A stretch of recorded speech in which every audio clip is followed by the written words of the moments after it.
Hello my dear friend, this is Shivala में से पहले सीरीज माय डियर फ्रेंड, आप देख रहे हैं एमपी न्यूज़ चैनल शिवाला प्रकाशन। बट माय डियर फ्रेंड, आज हम आपको वृंदावन के गुरुदेव हैं और कई अनंत विभूतियों के स्वामी हैं। आध्यात्म चेतना के मैं ये कहूँगा कि इस शिखर पर हैं और आज जो अध्यात्म का अनुभव है आपको चैनल के माध्यम से सुनने को मिलेगा। मैं कोई राजनीतिक सवाल नहीं, तो सर्वप्रथम गुरुदेव मैं ये कहूँगा कि हमारे व्यूअर साहब का परिचय जानना चाहिए। आचार्य महामंडलेश्वर स्वामी धर्मेंद्र गिरी, श्री शंकराचार्य सनातन दशनाम अखाड़े, और मुझे लोग गौरक्षक त्रिशूल बाबा के नाम से भी जानते हैं। पीठाधीश्वर महेश्वर धाम वृंदावन मथुरा। मैंने फरसा वाले बाबा तो सुनिए, ध्यान आ गया। भगवान महाकुंभ है और ये आप संत जनों ने कहा है, मीडिया से सुना है, लोगों से सुना है कि 144 साल बाद पड़ा है। इस कुंभ का जो समीक्षा कहते हैं वेद और शास्त्र संबंधी, आप हमें संक्षिप्त में बताएं। देखिए, कुंभ कलश को कहते हैं और यहाँ पर अमृत की जो 4 स्थानों पर जो बूंदें गिरी थी कलश से, देवता और राक्षसों में अमृत के ऊपर जब विवाद हुआ था तो देवता उस कलश को लेकर जा रहे थे। तो तीर्थराज प्रयागराज में, हरिद्वार में, नासिक में और उज्जैन में तो 6 साल में अर्ध कुंभ आता है, 12 साल में पूर्ण कुंभ आता है और 12 पूर्ण कुंभ के बाद 144 साल के बाद एक महाकुंभ का पर्व आता है। तो इस प्रकार यहाँ संगम स्नान करने की जो महत्वता है वो यही है कि यहाँ पर एक तो त्रिवेणी संगम है, 3 नदियों को मिलन को कहा जाता है। दूसरा, ब्रह्मा जी ने यहीं से तपस्या प्रारंभ की थी, इसीलिए तीर्थराज प्रयागराज कहा जाता है। तो जो त्रिवेणी संगम जिसको कहा जाता है, तो यहाँ हम अपने आँखों से जो गंगा और यमुना जी का जो जल है वो हम मिलता हुआ देख सकते हैं और वहाँ स्नान भी करते हैं। लेकिन सरस्वती का जो जल रूप है वो नहीं दिखाई हमको देता है और वो विलुप्त विलक्षण है। तो वहाँ सिर्फ एक कुंड है जहाँ पर सरस्वती की अनुभूति होती है, क्योंकि माँ सरस्वती को वाणी को नाम से भी जाना जाता है। कहते हैं कि कभी कभी जवान पर सरस्वती बैठ जाती है। तो यहाँ पर जो बताया गया है, शास्त्रों में भी वर्णित है कि जो हमारा त्रिवेणी संगम है वो कैसे पूर्ण होता है। और महाकुंभ में हमने आए जरूर हैं, लेकिन त्रिवेणी में स्नान किया है कि नहीं किया ये बहुत बड़ा विषय है। तो जहाँ पर संगम है, संगम घाट है, वहाँ पर गंगा और यमुना जी का मिलन है। वहाँ स्नान करने के बाद अब बात संगम के स्नान में माँ सरस्वती की भी आती है कि वो सरस्वती कहाँ है। तो संतों की वाणी को सरस्वती कहा गया है और संतों की वाणी कथा के माध्यम से हो, अपने प्रवचन के माध्यम से हो, संतों के मुखार बिंद से जो कथा का या प्रवचन भक्त लोग श्रवण करते हैं वही महाकुंभ के पूर्ण होने की अनुभूति प्रदान करता है कि जो भक्त संगम में गंगा और यमुना जी के जल में स्नान करके और जो संतों की वाणी, संतों के प्रवचन, संतों की कथाएं जो श्रवण करते हैं उन्हें पूर्ण कुंभ का, महाकुंभ का फल प्राप्त होता है। यही ऐसी विचारधारा है और ये सभी को पता होना चाहिए कि गंगा और यमुना जी के जल में स्नान करने के बाद संतों का, क्योंकि कुंभ से संतों का बड़ा, कहते हैं कि संतों का जो संगम है, यहाँ माँ गंगा और यमुना जी का मिलन तो हमेशा रहता है, लेकिन संतों का मिलन महाकुंभ में होता है, अर्ध कुंभ में होता है, माघ मेले में होता है। तो ये प्रथम ब्रह्मा जी की तपोस्थली है।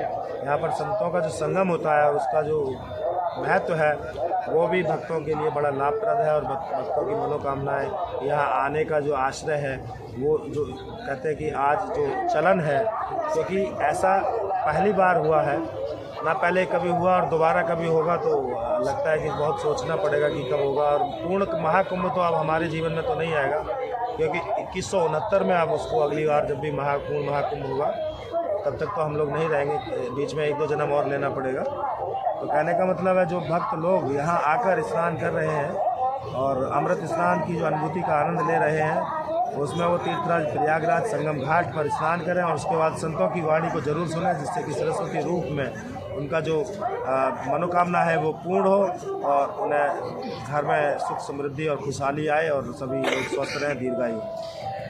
गुरुदेव बहुत अच्छा आपने माय डियर ब्रो, जैसा कि आपने देखा कुंभ को लेके गुरुजी ने बहुत अच्छी बात कही।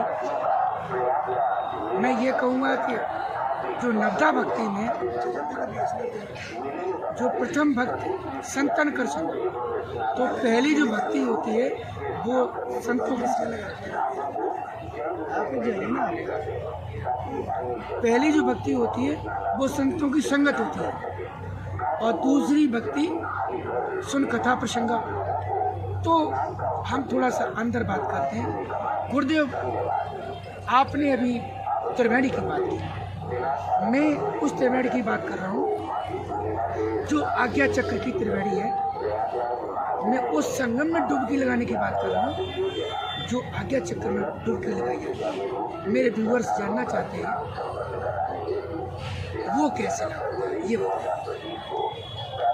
देखिए, जिस प्रकार यहाँ पर हम ये एक स्थान को चिन्हित नहीं किया जा सकता है, क्योंकि जिस प्रकार यहाँ श्रद्धालु पहुँच रहे हैं और कई ऐसे घाट जो संगम के दायरे में ही आते हैं, उसको भी संगम ही कहा जाता है, क्योंकि जहाँ गंगा और यमुना जी का जो मिलन है वहाँ पर तो गहराई बहुत है। वहाँ डुबकी लगाने को तो हम लोगों को भी सोचना पड़ेगा और उतनी व्यवस्था, क्योंकि यहाँ इतने श्रद्धालु हैं कि वो व्यवस्था नहीं की जा सकती है। लेकिन जहाँ संगम नोज जिसको बोला जा रहा है, जहाँ शाही स्नान भी किया गया है और श्रद्धालु वहाँ पहुँचकर स्वयं में स्नान कर रहे हैं, जो स्थान प्रचलित है उसी को हम चक्र मानकर तक कहना चाहेंगे कि वैसे तो कहीं भी जहाँ भी स्नान किया है, तीर्थराज प्रयागराज, जहाँ कहते हैं ना कि तीर्थों का राजा प्रयागराज, यहाँ जहाँ गंगा में, यमुना में, संगम में जहाँ डुबकी लग जाए तो पूर्ण फल की प्राप्ति होगी। अमृत स्नान के जो फल है उसकी प्राप्ति होगी।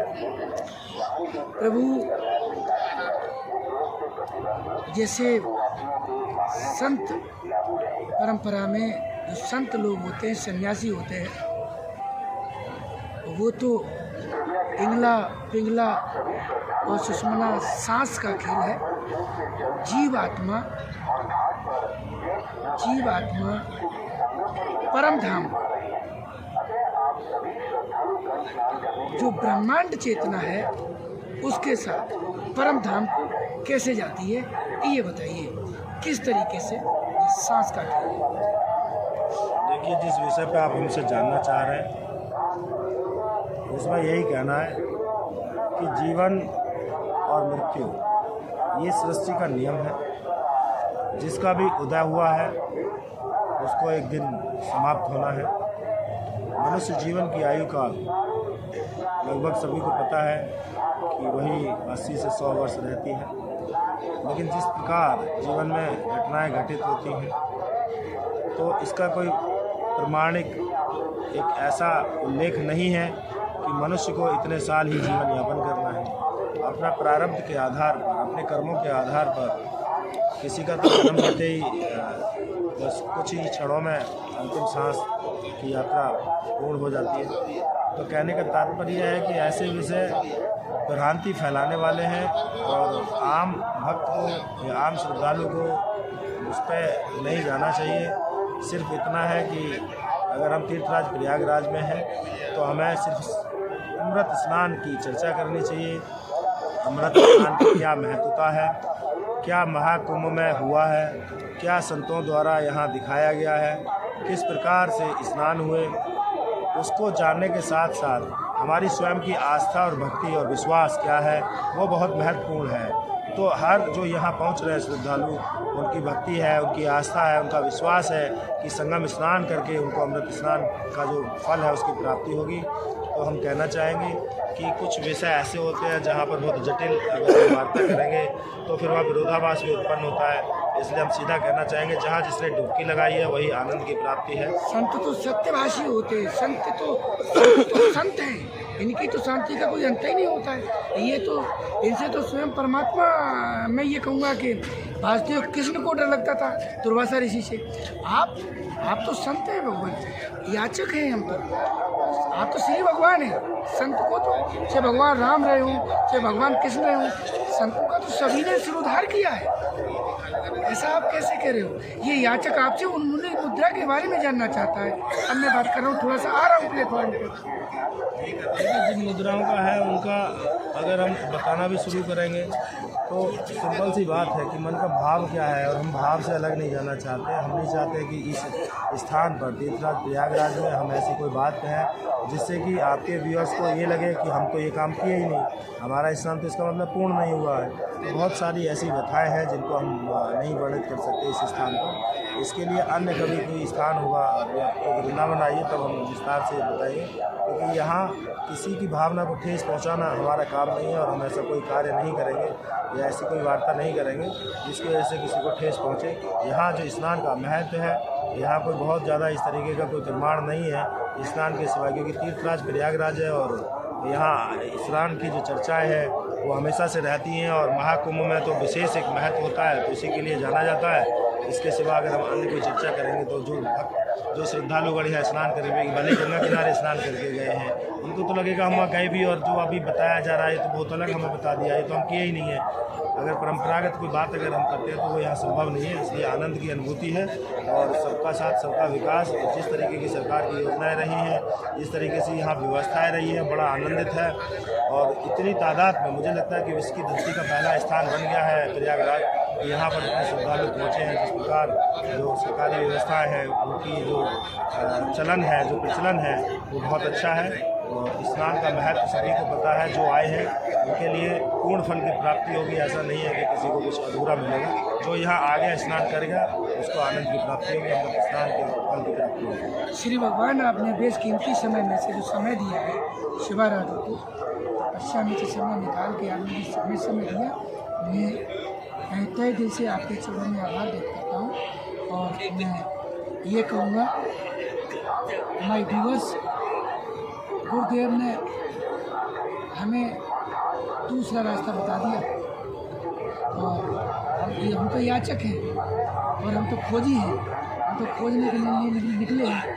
और ये कहा गया है कि जिन्हें ढूंढा तिन्हें पाइयाँ गहरे पानी बह, तो अगर डुबकी लगाइए समंदर में तो पीछे तो नहीं हटेंगे। तो माय व्यूअर्स, अब हम नेक्स्ट किसी संत महापुरुष से जाके आपको रूबरू कराएंगे। जय हिंद, नचरतारी, आलख।